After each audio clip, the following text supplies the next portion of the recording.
আমার লাইফে প্রতিটা দিনই স্পেশাল, তার মধ্যে ফ্রাইডে একটু বেশি স্পেশাল। হ্যালো, আসসালামু আলাইকুম। সবাই কেমন আছেন? আশা করি সবাই ভালো আছেন। আলহামদুলিল্লাহ আমিও ভালো আছি। চলে আসলাম আর একটা ভিডিও নিয়ে। আশা করি ভিডিওটি না টেনে সবাই শেষ পর্যন্ত দেখবেন। ভিডিওটি ভালো লাগলে লাইক, কমেন্ট এবং শেয়ার করবেন আর ফলো দিয়ে অবশ্যই পাশে থাকবেন। আর ভিডিওটি ভালো না লাগলে কোনো বাজে কমেন্ট না করে স্কিপ করে চলে যাবেন। আজকে আমি দেশি সারা মুরগি রান্না করব। আর এই মুরগি আমার শাশুড়ি দেশ থেকে আমার ছেলের জন্য পাঠাইছে। এরা ঢাকা থেকে, এরা জানি মানে দেশের খাবারে যে কি স্বাদ আর কি মজার। আর আমরা দেশের খাবারের জন্য কিন্তু অপেক্ষা করে থাকি কখন দেশে যাব আর কখন ভেজাল মুক্ত খাবার খাবো। প্রথমে আমি মুরগিটা ভালো করে কেটে ধুয়ে পরিষ্কার করে নিয়েছি। এবার রান্না করার জন্য একটা কড়াই বসিয়ে দিলাম। এরপর দিয়ে দিলাম 2টা তেজপাতা, 4টা এলাচ আর 2টা দারচিনি। এরপর 1 কাপ পরিমাণ পেঁয়াজ দেবো এবং পেঁয়াজটা হালকা লাল করে ভেজে নেব। 2 চামচ পরিমাণ আদা রসুন বাটা এবং পরিমাণ মতো লবণ দিয়ে আদা রসুনটা ভালো করে কষিয়ে নেব। লবণ দিয়ে আদা রসুন কষাইলে তরকারি থেকে আদা রসুনের গন্ধ আসে না। অল্প একটু পানি দিয়ে দেবো যাতে পেঁয়াজ রসুনটা পড়ে না যায়। এবার 2 চামচ পরিমাণ মরিচের গুঁড়া, 1/2 চামচ পরিমাণ হলুদের গুঁড়া, 1/2 চামচ পরিমাণ ধনিয়ার গুঁড়ো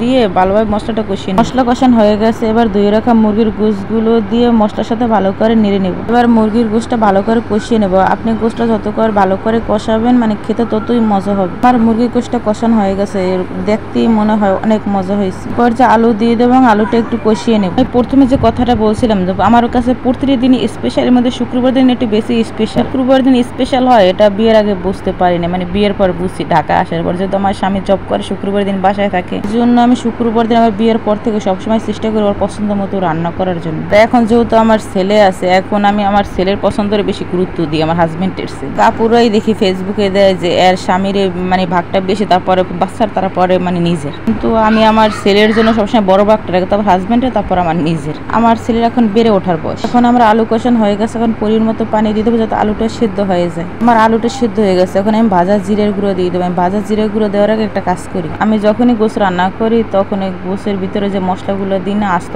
মশলাটা আমি উঠেই ফেলি, তারপরে আমি জিরে গুঁড়ো দিয়ে দিই। আর আমি গোশে গরম মশলা গুঁড়ো ব্যবহার করি না, কারণ আমার জামাই সবসময় বলে কম তেল মশলা দিয়ে রান্না করতে, ও বেশি তেল মশলা খাইতে পারে না, সমস্যা হয়। আমি এই পর্যায়ে 2-3টে কাঁচামরিচ দিয়ে সুন্দর একটা ফ্লেভার আসবে। আমার রান্না কমপ্লিট। দেখতে যত সুন্দর হয়েছে খেতে কিন্তু ততটাই মজা ছিল। অনেক দিন পরে মজা করে দেশি খাবার খাইলাম। আজকের ভিডিওটা এই পর্যন্তই। সবাই ভালো থাকবেন আর আমাদের জন্য দোয়া করবেন। আল্লাহ হাফেজ।